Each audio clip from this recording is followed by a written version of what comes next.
சின்ன கிராமம். இந்த கிராமத்தில் வந்து ஒரு பெரிய பண்ணையார் வீடு. பண்ணையார் அவர் வந்து ஒரு பூனையை வாங்கி வளர்க்குறாரு. ஒரு செல்ல பூனை வாங்கி வளர்க்குறாரு. அதுக்கு அடுத்து தனியாக ஒரு சின்ன ரூம் இருக்குது.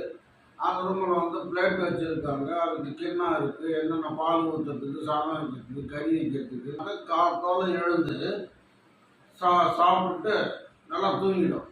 மத்தியானம் சாப்பாடு தூக்கம். ராத்திரி ஆனால் வேட்டையை கிளம்பிடுவார். ஒரு 7 மணிக்கெல்லாம் வேட்டையை கிளம்பிடுவார். அப்படி கிளம்பி போகும்போது என்னன்னா அங்கே ஒரு நதி வந்து ஒரு குள்ள நதி. அது இதுக்கு வந்து ஃப்ரெண்ட் ஆகிடுது. என்ன பண்ணோம்னாக்க பக்கத்தில் இருக்கிற வயக்காட்டில் கால்வாயில் இருக்கிற குள்ள நதி வந்து நண்டு, நத்தை, மீன் எல்லாம் இதுக்கு சாப்பாடு கொடுக்குது. இந்த 10 நாள் கழிச்சோன்னே 11ஆம் நாள் என்னாச்சு, நைட்டு போகும்போது இந்த குள்ள நதிக்கிட்ட பூனை சொல்லிட்டு, இந்த மாதிரி நான் வர்ற நாள்லாம் நீ எனக்கு விருந்து வைக்கிற, நாளைக்கு எங்கள் வீட்டில் எங்கள் எஜமான வீட்டில் வந்து ஒரு பெரிய விருந்து வைக்கிறோம் எல்லாருக்கும்.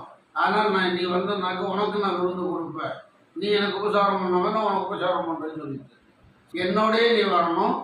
நான் எங்கே இருக்க சொல்லணும் அங்கே தான் நீ உட்காந்துருக்கணும். நீ கீழெல்லாம் இறங்கிலாம் வரக்கூடாது அப்படின்னு சொல்லி நிறையா புத்திமதியெல்லாம் சொல்லி அழைச்சின்னு போச்சு. இந்த நரியும் வந்து குள்ள நரியும் கூட போச்சு பூனையோட. போய் அங்கே செட்டில் ஆகிடுச்சு. மேலே செட்டில் ஆனோடனே இவங்க வீட்டில் விருந்து ஆரம்பம். எல்லாம் வந்து சாப்பிட்றாங்க.